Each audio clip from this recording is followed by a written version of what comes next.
स्वागत है स्टोरी सूत्रा में, जहां हर कहानी सिर्फ सुनाई नहीं जाती बल्कि दिल को छू जाती है। ज्ञान, प्रेरणा और जीवन की सच्चाई, सब कुछ सिर्फ यहीं स्टोरी सूत्रा पर। कहानी अधूरी चिट्ठी। क्या एक पुरानी चिट्ठी किसी की जिंदगी बदल सकती है? यही सवाल इस कहानी की जड़ है। साल 1995, इलाहाबाद का एक साधारण मोहल्ला। रमेश नाम का एक 16 साल का लड़का, जिसे पढ़ाई में ज्यादा दिलचस्पी नहीं थी, से भागना, दोस्तों के साथ वक्त बिताना और भविष्य की फिक्र न करना, यही उसकी दिनचर्या थी।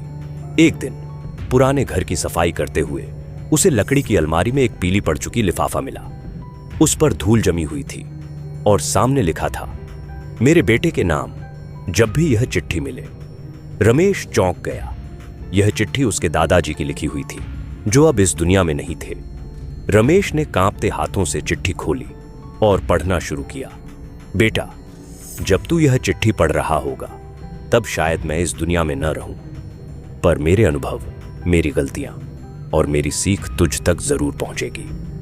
जिंदगी 3 बातों पर टिकती है: समय का मूल्य समझना, आदर करना और इंसानियत को सबसे ऊपर रखना। अगर तूने ये 3 बातें सीख ली तो तुझसे बड़ा कोई विजेता नहीं होगा। रमेश ने सोचा, ये सब तो किताबों में लिखा रहता है, इसमें नया क्या है? लेकिन चिट्ठी यहीं खत्म नहीं हुई थी। दादाजी ने आगे लिखा था, बेटा, जब मैं तुम्हारी उम्र का था मुझे भी पढ़ाई से चिढ़ थी। मैं सोचता था कि डिग्री सिर्फ कागज का टुकड़ा है, लेकिन जब नौकरी के लिए दर दर भटका तब समझ आया कि वही कागज असल में ताला खोलने वाली चाबी है।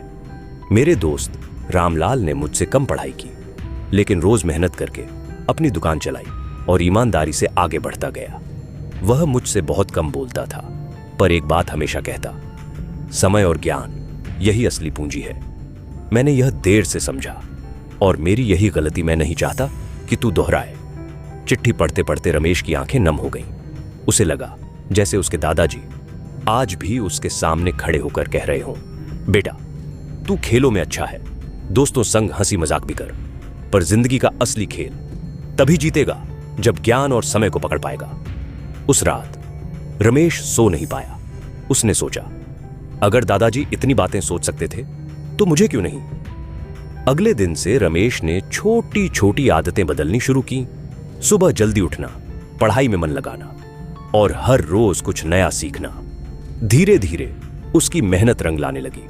परीक्षा में अच्छे अंक आए और मोहल्ले के लोग, जो उसे हमेशा नालायक कहते थे, अब तारीफ करने लगे। लेकिन कहानी यहीं खत्म नहीं होती। कुछ साल बाद कॉलेज में रमेश को वही पुरानी चिट्ठी फिर से मिली। इस बार उसने आखिरी हिस्से को ध्यान से पढ़ा, जो उसने पहले नजरअंदाज कर दिया था।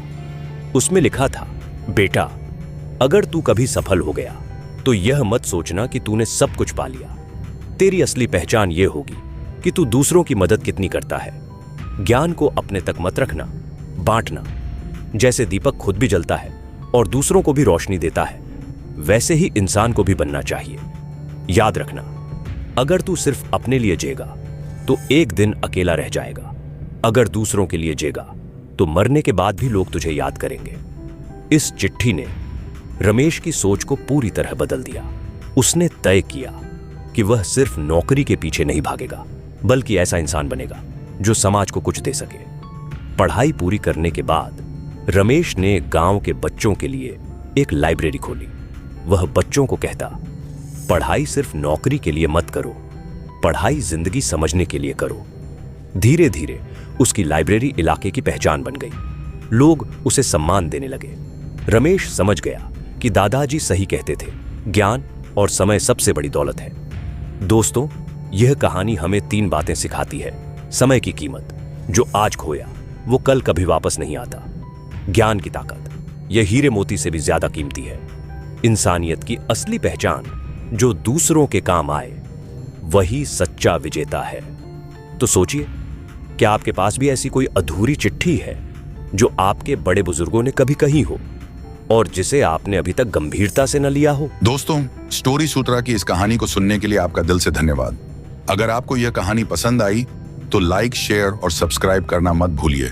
आपका समर्थन ही हमें नई और प्रेरणादायक कहानियां लाने की शक्ति देता है। धन्यवाद और फिर मिलेंगे एक नई कहानी के साथ।